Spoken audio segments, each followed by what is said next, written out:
গতকালকে রাত্রে আনুমানিক 10:30-10টার দিকে আমরা খাওয়া দাওয়া সেরা আমরা ঘরে এসেছি। তো আওয়ার পরে আমরা দরজা টরজা নর্মালি বন্ধ করে রাখছি, আর লাইট টাইট অফ করে লাইছি করেছি। আমরা মোবাইল দেখতেছি, আমরা বাবা ছেলে মোবাইল দেখতেছি।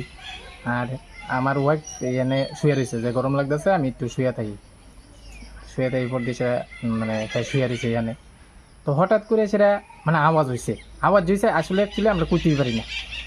পর দিয়ে সেটা মানে দেখি মানে ঘাস পড়ছে ঘরের মধ্যে, দৌড়াদৌড়ি করে সেটা আমরা তাড়াহুড়া করে বাইরে থেকে সেটা রাত্রে একটু ব্যথা পাইছি, যদিও রাত্রে ব্যথা করছেন কিন্তু ওক্ষণে মানে এই জায়গাটা তার খাঁচাটার মধ্যে একটু ব্যথা পাইতেছে, মানে অল্পেতে একটু রক্ষা পাইছি আর কি। মানে ঘরের এই সাইডটা পুরাটা ভেঙে গেছে। পরে ডিপার্টমেন্টের লোক তো আইসে না, যে এসডিএম এর যে ডিজাস্টার ম্যানেজমেন্ট আছে ওই এই ছেলেগুলো আইসে সেটা রাত্রে তারা এই ব্লকটি মানে ঘরের উপরের যে টুমডি আছে এই কাইটা সরাই দিয়েছে। হয় মৃত গাছ, চামল গাছ।